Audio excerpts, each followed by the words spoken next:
નમસ્કાર વિદ્યાર્થી મિત્રો, કેમ છો? આનંદ માને.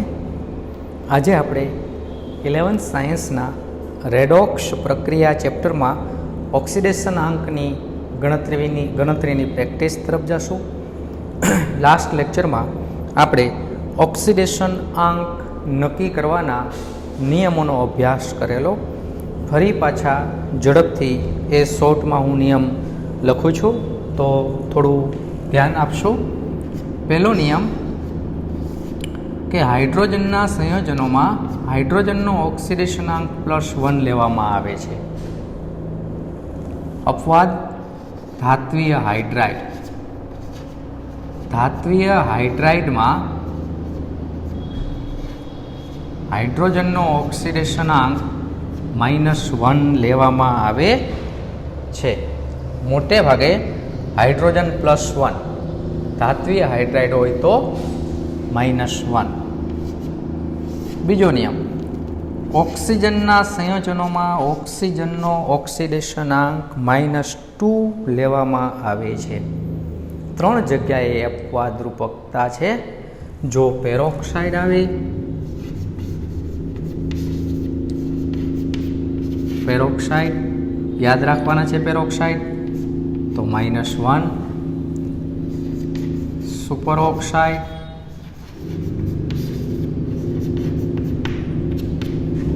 -1/2 અને ઓક્સીફ્લોરાઇડ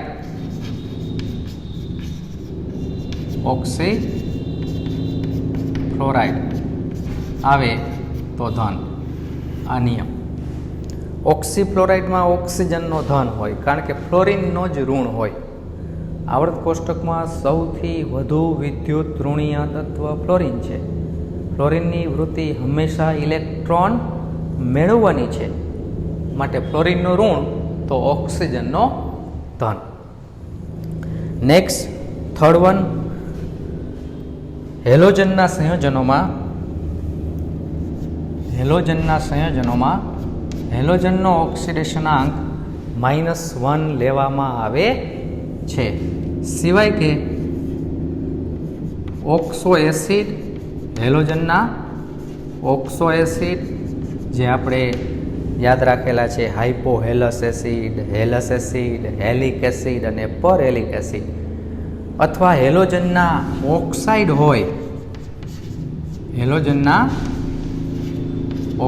હોય, ત્યાં જ હેલોજનનો ઓક્સિડેશનાંક ધન.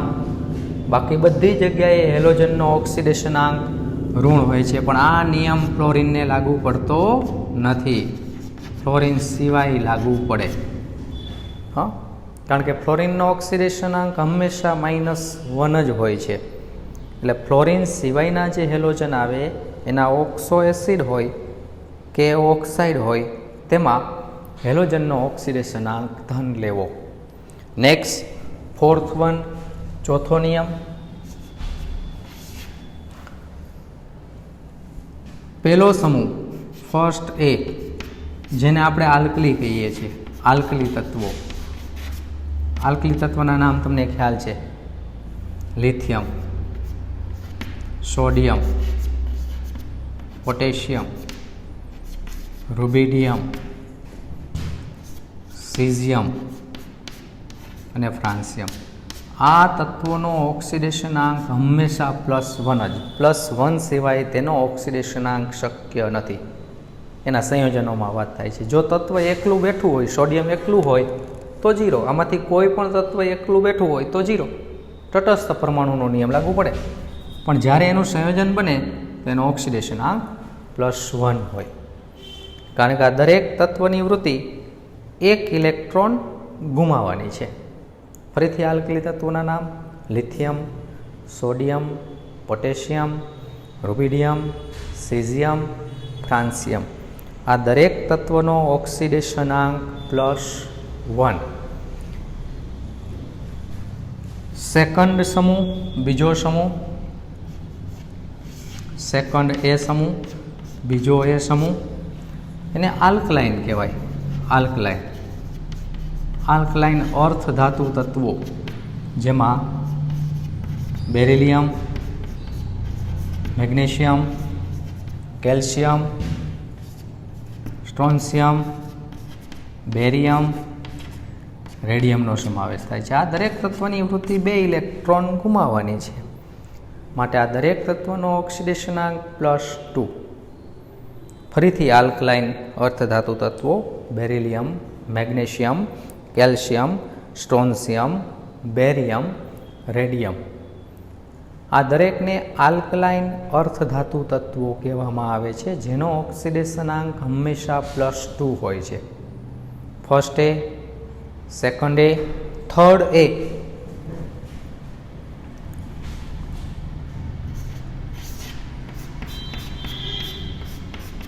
થર્ડ એ એટલે સામાન્ય રીતે 13મો સમૂહ. 13મો સમૂહ કયા તત્વોનો સમાવેશ થાય? Boron, aluminium, gallium, indium, thallium. 13મો સમૂહ આવર્ત કોષ્ટકમાં જમણી બાજુ આપેલો છે. પી વિભાગના તત્વો કહેવાય બોરોન, એલ્યુમિનિયમ, ગેલિયમ, ઇન્ડિયમ અને થેલિયમ. નામ યાદ રહીએ તો વેલ એન્ડ ગુડ, ન યાદ રહીએ તો ખોટું જાજુ ટેન્શન અત્યારે લેવાની જરૂર નથી. તત્વોનું વર્ગીકરણ આવશે ત્યારે આપણે એનો અભ્યાસ કરીશું. આ દરેક તત્વના ઓક્સિડેશનાંક એના સમૂહમાં +1 અને +3 હોઈ શકે. +1, +3 હોઈ શકે. નેક્સ્ટ, એના પછીનો નિયમ થર્ડ એ. હવે ફોર્થ એ. ફોર્થ એમાં 14મા સમૂહનો સમાવેશ થાય, જેમાં કાર્બન, સિલિકોન, જર્મેનિયમ, ટીન અને લેડ. આ દરેક સમૂહના જે તત્વો છે એ સામાન્ય રીતે ઓક્સિડેશનાંક -4 થી +4 ની વચ્ચે હોઈ શકે. -4 થી +4 ની વચ્ચે હોઈ શકે. 14મા સમૂહના તત્વ કાર્બન, સિલિકોન, જર્મેનિયમ, ટીન અને લેડ સામાન્ય રીતે -4 થી +4 ની વચ્ચે. નેક્સ્ટ, ફિફ્થ એ સમૂહ, જેને 15મો સમૂહ પણ કહેવાય. તેનો સમાવેશ થાય તો નાઇટ્રોજન, ફોસ્ફરસ, આર્સેનિક, એન્ટીમની અને bismuth. Nitrogen, phosphorus, arsenic, antimony, bismuth. આ સમૂહના તત્વોનો ઓક્સિડેશનાંક -3 થી લઈને +5 સુધી હોઈ શકે. આ જેમ 4 ઇલેક્ટ્રોન મેળવી શકે, 4 ગુમાવી શકે, એમાં 3 મેળવી શકે, 5 ગુમાવી શકે. 3 મેળવે એટલે -3, 5 સુધી ગુમાવે +5. નેક્સ્ટ, સિક્સ્થ એ. સિક્સ્થ એમાં 16મા સમૂહનો સમાવેશ થાય, જેમાં તમને ખ્યાલ છે ઓક્સિજન, સલ્ફર, સિલેનિયમ, ટેલ્યુરિયમ, પોલોનિયમ. ઓક્સિડેશનાંક -2 થી +6, -4, -3, -2 આમ ઘટતો જાય, સામે આમ વધતો જાય. 4, 5, 6 અહીંયા સુધીનો હોઈ શકે. નેક્સ્ટ,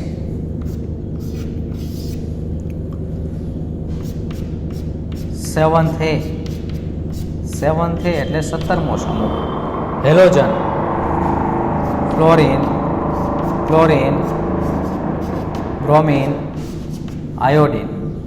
એસ્ટેટિન છે પણ સામાન્ય રીતે સંયોજનો બને નહીં, જેનો ઓક્સિડેશનાંક 1 ઇલેક્ટ્રોન મેળવે એટલે -1 થી 7 ઇલેક્ટ્રોન સુધી ગુમાવે, જેનો તમને ખ્યાલ છે +7 સુધી ઓક્સિડેશનાંક હોઈ શકે. ગણતરી તરફ આગળ વધીએ. પહેલું સંયોજન એકદમ સરળ. ધારો કે તમને આમ આપેલું છે H3O+, લીટી દોરેલા તત્વનો ઓક્સિડેશનાંક ધારો કે ગણવાનો છે. તો એકદમ સરળ આ રીતે લખવાનું. 3 કૌંસમાં હાઇડ્રોજનનો ઓક્સિડેશનાંક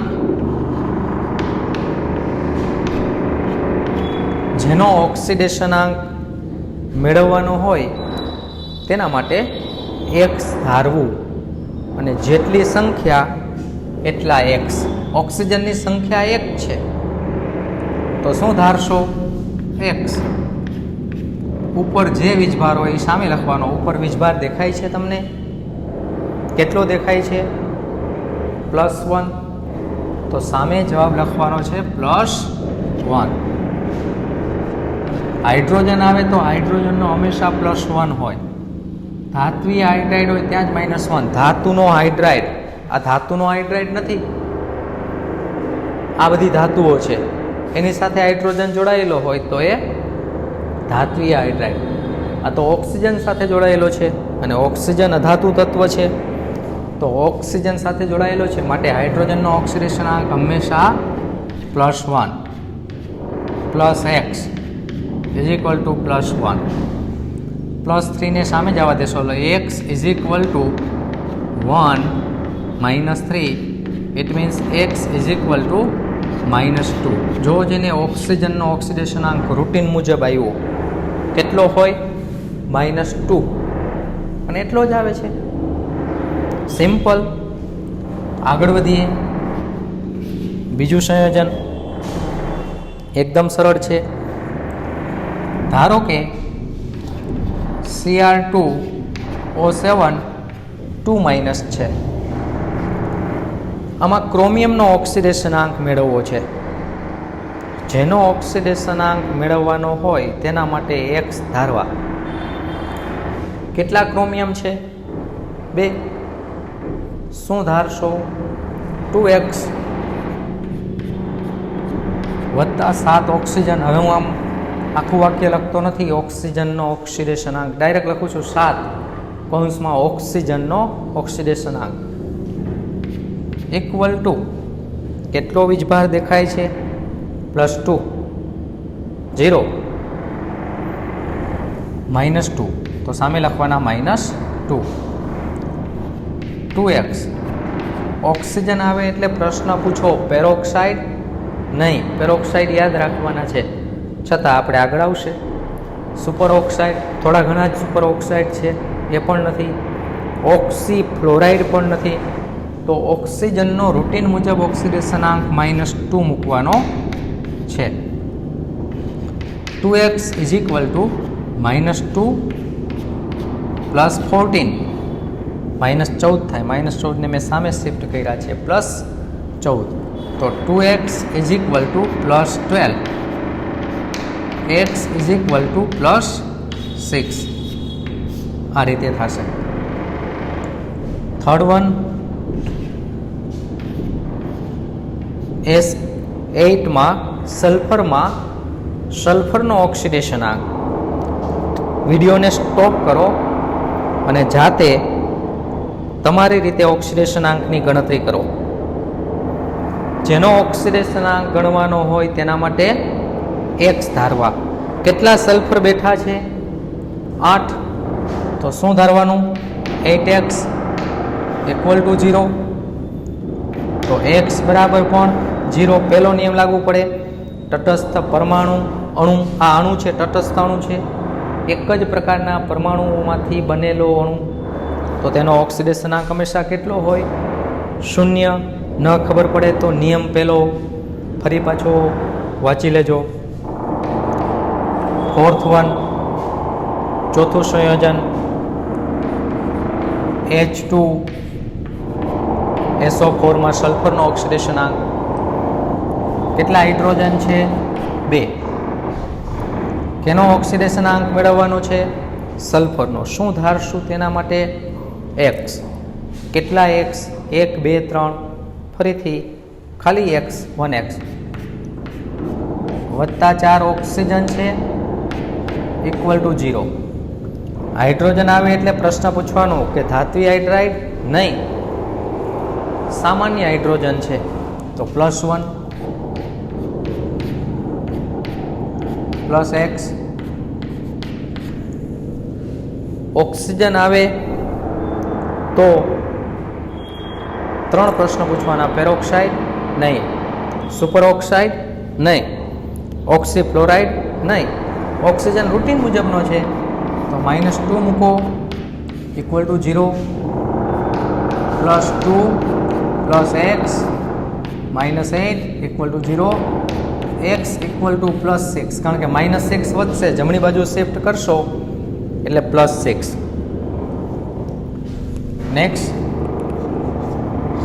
5th વન, 5મું સંયોજન હું લખું છું Na2CO3.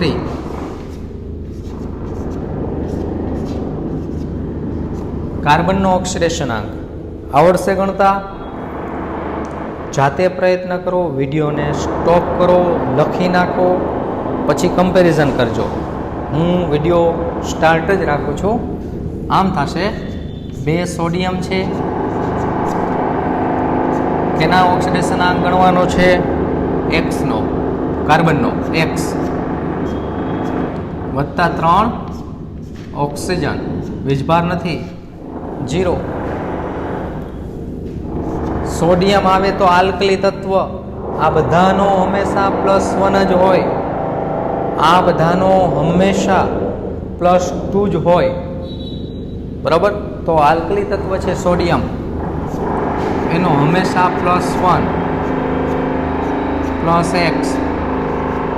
ઓક્સિજનનો કેટલો?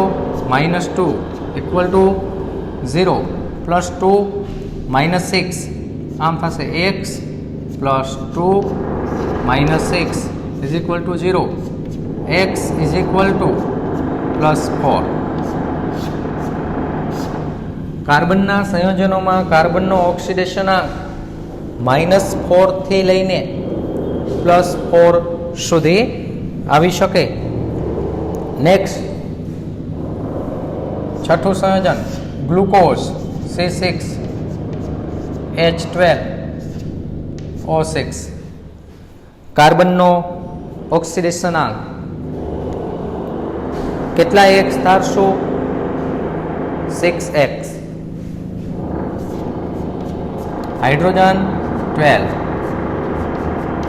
ફરી પાછા ઓક્સિજન પણ 6, ઉપર વીજભાર નથી માટે 0. 6x. હાઇડ્રોજન હોય તો ધાત્વી હાઇડ્રાઇડ નથી, ધાત્વી હાઇડ્રાઇડ હોય તો જ હાઇડ્રોજનનો -1, બાકી સામાન્ય હાઇડ્રોજનમાં +1. આ યાદ રાખવાનું ખાસ, શોર્ટમાં મેં લખેલું છે બધું. ઓક્સિજન પેરોક્સાઇડ, સુપર ઓક્સાઇડ કે ઓક્સીફ્લોરાઇડનો નથી એટલે રૂટીન મુજબ જ મૂક્યો. ઓક્સિજનનો -2, 6x +12 -12 =0, x પણ 0 થશે.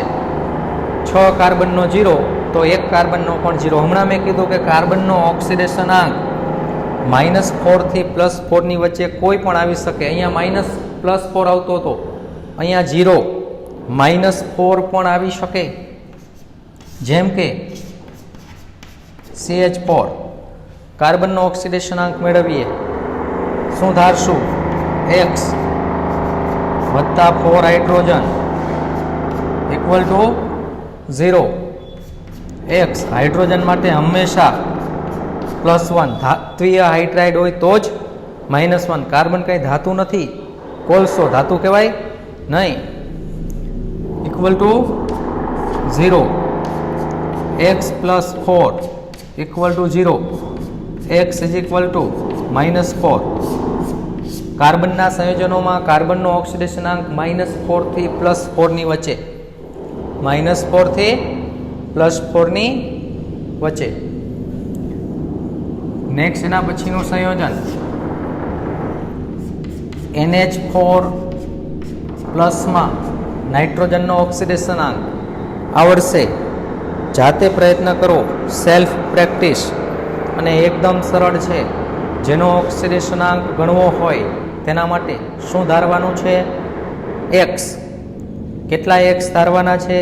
જેટલી તત્વની સંખ્યા એટલા એક્સ. તો શું કરશું? એક્સ વત્તા 4 હાઇડ્રોજન. વીજભાર દેખાય છે સામે? કેટલો દેખાય છે? +1. તો શું મૂકશું સામે? +1. હાઇડ્રોજન આવે તો હંમેશા +1. ધાત્વીય હાઇડ્રાઇડ હોય તો જ. નાઇટ્રોજન કંઈ ધાતુ તત્વ નથી. નાઇટ્રોજન વાતાવરણમાં 78% રખડે જ છે.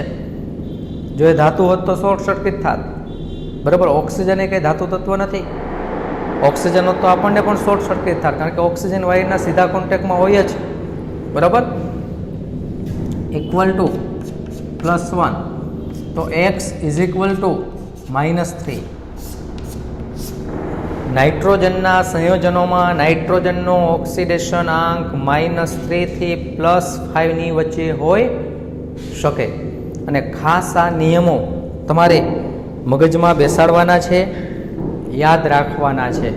ફરીથી નિયમ કે હાઇડ્રોજન હોય તો +1, ધાત્વીય હાઇડ્રાઇડ હોય ત્યાં જ -1, ઓક્સિજન હોય તો -2. 95, 98, 99% તમારે આ જ મૂકવાનો થશે. અપવાદરૂપ ઓછો મૂકવાનો થાય. પેરોક્સાઇડ હોય તો -1, સુપર ઓક્સાઇડ હોય તો -1/2, અને ઓક્સી ફ્લોરાઇડ હોય તો ત્યાં ઓક્સિજનનો ધન. હેલોજનનો પણ હંમેશા -1. પણ હેલોજનના ઓક્સો એસિડ હોય કે ઓક્સાઇડ હોય ત્યાં હેલોજનનો ઓક્સિડેશનાંક -1 નહીં પણ ધન આવે. અને કેટલો આવે તો એ સંયોજન પર આધાર રાખે. પણ આ નિયમ ફ્લોરિનને લાગુ પડતો નથી, કારણ કે ફ્લોરિનનો ઓક્સિડેશનાંક ક્યારેય ધન હોતો નથી. ફ્લોરિનના સંયોજનોમાં ફ્લોરિનનો ઓક્સિડેશનાંક હંમેશા -1 હોય. નેક્સ્ટ, ફોર્થ, આલ્કલી તત્વ હોય જેમ કે lithium, sodium, potassium, rubidium, caesium, francium, તો આલ્કલી તત્વના સંયોજનોમાં આલ્કલી તત્વ હંમેશા એક ઇલેક્ટ્રોન ગુમાવે, +1. આલ્કલાઇન તત્વ હોય beryllium, magnesium, calcium, strontium, barium, radium, તો આલ્કલાઇન તત્વ હંમેશા 2 ઇલેક્ટ્રોન ગુમાવે, તો હંમેશા +2. નેક્સ્ટ 13મો સમૂહ હોય boron, aluminium, gallium, indium, thallium, તો એનો ઓક્સિડેશનાંક +1, +3, આ 2 પ્રકારના. નેક્સ્ટ 14મો સમૂહ કાર્બન, સિલિકોન, જર્મેનિયમ, ટીન અને lead. Carbon, silicon, germanium, tin અને લેડ, એનો ઓક્સિડેશનાંક એના સંયોજનોમાં -4 થી લઈને +4. નેક્સ્ટ નાઇટ્રોજનનો સમૂહ હોય nitrogen, phosphorus, arsenic, antimony, bismuth, તો એ સમૂહનો આખાનો ઓક્સિડેશનાંક -3 થી +5, -3 થી +5. ઓક્સિજનનો સમૂહ હોય ઓક્સિજન, સલ્ફર, સિલેનિયમ, ટેલ્યુરિયમ, પોલોનિયમ, તો એ 16મો સમૂહ કહેવાય. ઓક્સિડેશનાંક -2 થી +6, -2 થી +6. 17મો સમૂહ હોય ફ્લોરિન, ક્લોરિન, બ્રોમિન, આયોડિન, એસ્ટેટાઇન, તો સામાન્ય રીતે એનો ઓક્સિડેશનાંક -1. પણ હેલોજન માટે થોડી અપવાદરૂપકતા તમને ખબર છે કે એના ઓક્સાઇડ આવે કે ઓક્સો એસિડ આવે તો ત્યાં +7 સુધી પણ હોઈ શકે. બરાબર. આ નિયમો ખાસ યાદ રાખવાના છે, વારંવાર રિપીટેશન કરવાના છે. ઓક્સિડેશનાંકની ગણતરી એ ખૂબ ઉપયોગિતા ધરાવતો ટોપિક્સ છે. જેટલા ઓક્સિડેશનાંક મેં ગણ્યા છે એ બધાએ તમારે રફ પેજમાં 2 વખત 3 વખત ગણતરી કરવાની છે. એક જ વખત વાંચી જાઓ પછી ગણતરી કરો. ભૂલ હોય તો એ ભૂલ જોઈ લેવાની અને ફરી પાછી ગણતરી કરવાની. વધુ પ્રેક્ટિસ લીથામાં મેં ઘણા સંયોજનોના ઓક્સિડેશન આંક ગણવા માટેની પ્રેક્ટિસ આપેલી છે. એના જવાબ પણ આગળ આપી દીધા છે, જેમ કે સલ્ફરનો, નાઇટ્રોજનનો, ફોસ્ફરસનો, હેલોજનનો, ઓક્સિજનનો, કાર્બનનો, સંક્રાંતિ તત્વનો, આ દરેકની ઓક્સિડેશન આંકની ગણતરી માટેની પ્રેક્ટિસ મેં લીથામાં આપેલી જ છે. એમાં લીથામાંથી તમને કોઈ સંયોજનનો ઓક્સિડેશન આંક ગણવાનું ન સમજાય તો તમે મને પૂછી શકો છો વોટ્સએપમાં, અથવા જ્યારે પણ ઝૂમમાં આપણે મળીએ ત્યારે પણ એ પ્રશ્ન પૂછી શકો છો. પણ લગભગ મોટે ભાગે બધા જ પ્રશ્નો સોલ્વ થઈ જશે. છતાં પણ કંઈ ડાઉટ હોય તો તમે મને ગમે ત્યારે પૂછી શકો છો. અહીંયા સુધી રાખીએ છીએ.